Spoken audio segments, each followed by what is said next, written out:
out for me.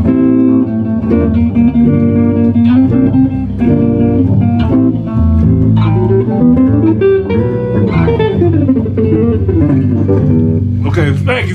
Ladies and gentlemen, like, we got like 1, 2, 3, 4, 5, 6, and 7. My bass. I think you can see it a little bit. We got 7 basses plugged up here, and we just messing around in the basement. That's how we do now. We can plug up at least 16. We got the guitar. John always comes and helps us out. And we just gonna have a little round table discussion. And I got some questions I want to ask y'all. If you could turn those sliders down for me, for us bass lovers.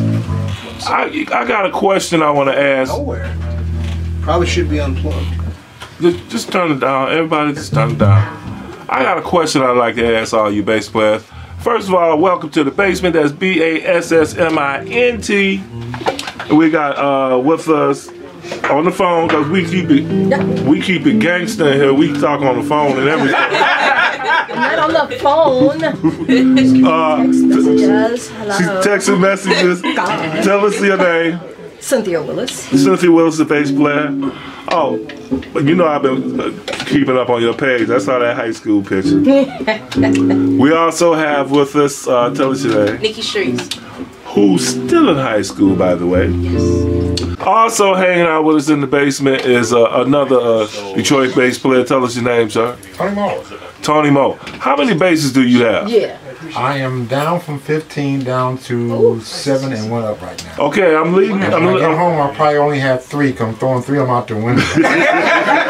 Make sure I'm driving by with you. I will definitely be calling the mic, telling them I need some more therapy, because my fingers still not moving as fast as they need to. All right, I'm leading up to the question here on this particular roundtable episode.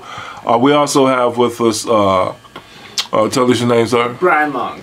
Brian Long. Yeah. I heard you playing there a few seconds ago. We also have with a bass player / resident guitar player. John Sargent. John Sargent. We also, tell us your name. James Francis. Another Detroit bass player and alumni. And we also have with us James Formay. James Formay, another alumni, and he's got 7 string. Let me ask you about those 7 strings. Can you get in there and do your thumping without? You got enough space in there? Yeah, I can get in there. Okay. It's a little different. Like when you were doing your hammer-ons and stuff. Yeah. You've got the cool luxury of coming all the way down and coming up at a whim. I have to pretty much stay stationary, and it's a little shorter gallop. You know what I mean? Yes, you've got a bigger gallop to me. I have to kind of stay where I'm at, and it becomes more of a outward motion depending on where I want to go next. Yeah. But yeah, it just with practice, like I said, it depends on. Doesn't matter what the instrument, you just adapt to what you need to do. How many basses do you have? I got to plead the 5th because my wife may. I love it. No, I got 8. I think 8. 8? Yeah. You think? I had to go to the furnace room and check some stuff. But, yeah. How many James do you have? All together or 7? Let's see. Basses that are playable, right? Playable? Yeah. That you can take on the gig. 5 I can think of. John? I've got 3. I've got an acoustic archtop, which I thought I would bring, but I changed my mind. I've got an upright, and I've got this 5-string here. I have 2. I have this, and then that's. I just bought a Squire not too long ago because it just sounded like a jazz standard, American jazz standard. How many you got, Cynthia? I think 4 or 5. And Sharice, how many?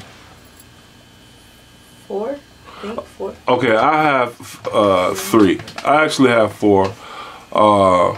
My question to you guys, you might have saw this, is a question that another basement alumni and a bad cat, Brad Russell, he posed this question. He said, how do you feel about, do you hate changing strings as much as I do? And I had to chime in and said, I hate changing strings. On my 6th string, I think that those strings are about 4 years old. On my 4th string that I bought from him, which is a Squire Jazz, which I love the Squires, man. He didn't know what kind it was, but they still on there. The only one I change is the 5 string, and I won't change them until I like wait a year, and that's because I hate changing strings. And I wanted to know, how do you feel about changing strings? I am so guilty because I don't change my strings until they break. Right? And do you have a favorite brand that you purchase? No, I don't. How about you? All them bases, do you? I hate changing. I hate it because it changes the feel of them. Because once you get used to them, then they kind of real good to play. And then I just changed them on my upright, and I hate it. That's even worse than the regular guitar. Yeah, that's it. You don't play that so much money. Yeah. And I mean, like I said, I got a 6 string. I was like, you know what? Until I start getting paid,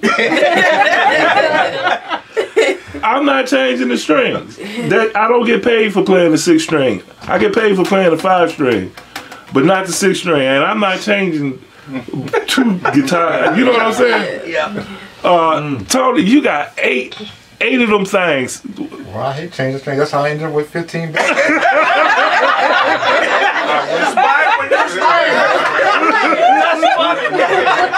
I went in to buy another set of strings. I come out with a whole nother bass. Oh, that's hilarious. He gets me every time. That's straight up, though. That's straight up. It's like, I ended up with 15 basses. I can't find them. My tail is I need some strings. Give me that. Easily spend 600 to 15. how about you, Brian? You change them? You gotta have that certain You're supposed crisp. to change your strings. That's what I said. No, I do here and there. I always have I always find it a good idea right before a gig. I'm like, I should do it right now, right before this gig, and then I do that, and my bass is all messed up. I'm like, well, way to go, Brian. Okay, so I don't like it. It's a pain. It's not like a guitar where you can just put it through and just tighten it up. These you have that saddle, and you just have to hold it down, and then it flicks up. Exactly. And you gotta watch your eye, man. What? An eye. You gotta watch it. What do you mean? What? Saddles just fling. I wear glasses. Wow, I never heard of that one. John, how about you? You change them? The tough one for me was the upright. My daughter, I forget how many years ago, bought me as an anniversary gift an upright she got from a guy who used it when she was working at Meyer, and I loved it. But the strings were, they were so dead, so I finally just bit the bullet, explained to my wife later. I went and bought some D'Addario Helicore mediums from Char. They were on sale for $104, and I'd never changed upright strings before. And so that was laying that thing down on the couch and kind of keep it from sliding off. But once I put that Big E on there and I hit it, it was like prime rib. So that just geeked me to change the other ones. But yeah, it's a pain. You have to change them. And then once you do, like the sister said, you got to get used to them. They go out of tune, you tune them up, and then you get to playing them. Even on my guitar, new guitar strings, these are about a year old. I need to get some new ones, but they feel so comfortable. It's a love-hate thing. And that brings up an interesting question. As a guitar player, to me, it don't seem like guitar strings die as like bass strings do. I mean, it don't seem like there's enough room to collect DNA and crime scene evidence. There is. When I went and saw Kenny Burrell, in between sets, he had a rag going on each string, cleaning not so much the side but the bottom. And I remember one time I did the bottom of my strings, and it was like toe jam. So you really should clean them each time you play. And if you're gigging, you should do that. And when I was playing regularly, I used to change them maybe once a month. Plus, when you're playing regularly, you have to make allowance for fret marks as you adjust them, because you make a fret mark on every time you tune it. You make a fret indentation.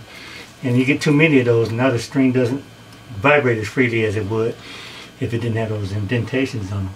Okay. And some folks got more acid, and that if you're playing a lot, that eats away at them. So you got to check. Because then they start sounding dry, and you go to slide a chord, and it's pulling your skin off because the top of the string has gotten corroded away. So yeah. Brownberg, he washes his hands. Anybody touches his bitch, he makes them wash their hands first. And now I know why. Okay. That oil up your hand. All right, Mr. Francis, you said you had about 6 or 5 or how many? You change yours for the gigs, or you? How often no, you change? I pull it out and I like, oh, these strings been on for a couple of years. I hear that thud, and I'm like, yeah, I think I'm good. So I don't mind. I'm just too lazy to do it most of the time. So once they start losing their pitch, is when I, is when I change them. But outside of that, I'm good with them. I think these been on for maybe about a year and a half. I have a quick question. You play flat wounds, right? I got these are, I tried round wounds for a second. I was like, so. Because I'm thinking with flat wounds, would they last maybe longer because they aren't collecting? They won't gather the gunk, but they will, someone, depending on which ones you get, will lose their pitch, a lot sooner, depending on how often you play it. So, if you're looking for that Motown third, they'll hold well. Also, sometimes they say you can boil the strings and then they come back to life. Yeah, isopropyl rubbing alcohol, I've heard of that. If you just soak them in there. Right, yeah, you don't always have to keep buying them. All right, how about you, Mr. Foreman? What you? I mean, you got 7 of them. You got to check. Imagine if Tony Moe's playing the strings. He buys strings through TMAC. No, I'm odd cat out. I switch a lot. You look more towards that reward of those fresh strings as opposed to the tedious task of changing them. I'll swap them in a minute. And I play a little trick too, though, because if I want to keep them or I kind of like how it's grooving, I'll take them and loosen them and spin them and put them back in. And then when you retune it, you'll see the groove where they were once touching the fret.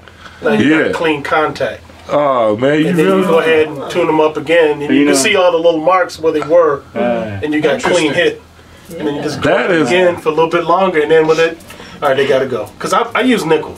So that's why I change them a lot. I don't use the stainless steel. Right. Because I want a fret life, and I like the way the nickel's clean. When they're fresh, they got a ring that's ridiculous. Right.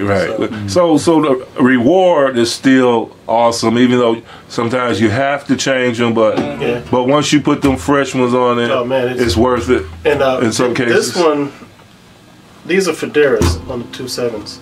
On the 6, they're Olympics. I got a couple more 6s. I think they're Olympics too. I use Federas and Olympics.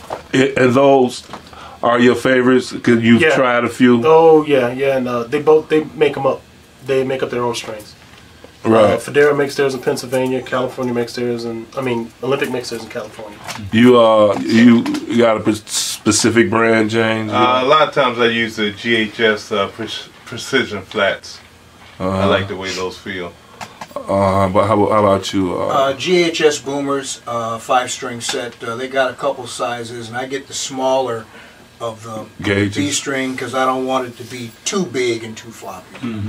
And how about you, Brian? I like the Elixirs. Those are pretty good, but I'm really not too picky. Have you tried a few? You tried a few different brands and gauges? Yeah. Roto sounded good too. That's what around here. Tony, any particular gauge or brand of strings? Last time I bought it was the ones Marcus Miller's. DRs. XLs or something. Yeah, they got three different models. It's stainless steel in, right?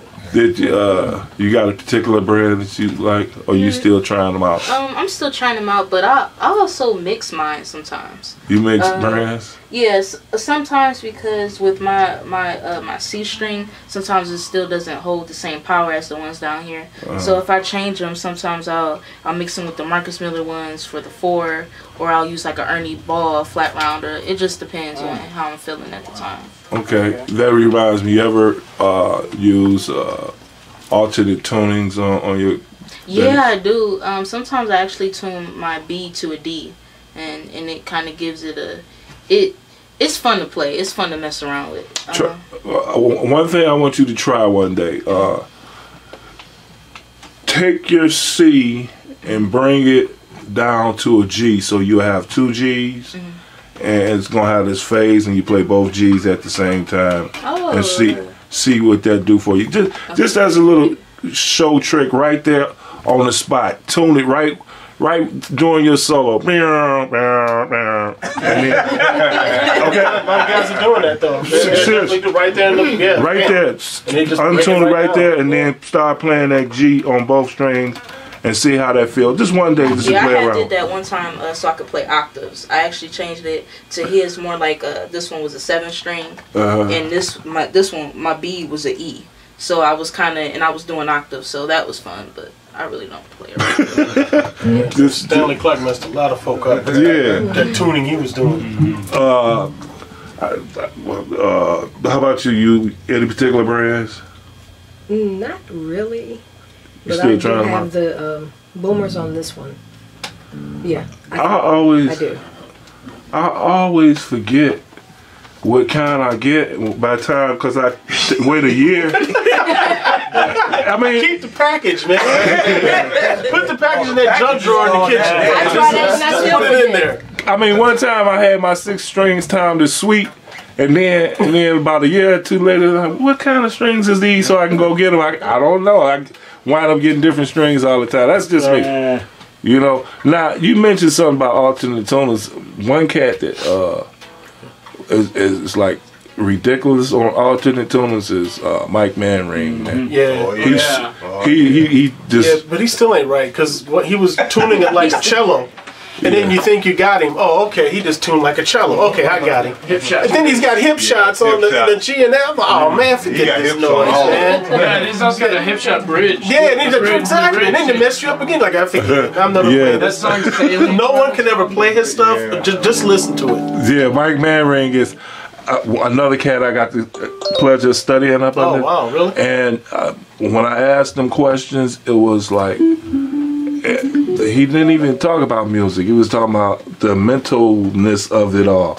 And I'm like, man, that's too deep for me. Wow, dude, really? Yeah, seriously. I think he's a mathematician or something, isn't he? Yeah, he's something. He's something else. I tell you that what. Now, man, I just wanted to ask y'all about how y'all feel about strings, and basically that's going to conclude this round table with all our panel blazers in Detroit. Y'all know how we get down in Reggie's. Thank you for the basement. That's BASSMINT. Thank you very much, Reggie, for the basement.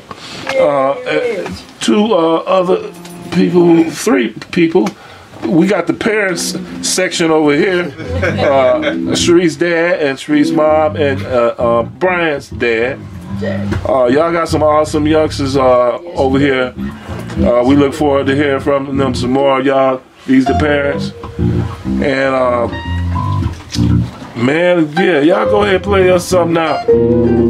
James Formay, James Francis, John Sargent, Brian Long, Tony Moe, Nikki Sharice, Cynthia Willis, and I remembered everybody's name, even mine. Big Eye. Big Eye.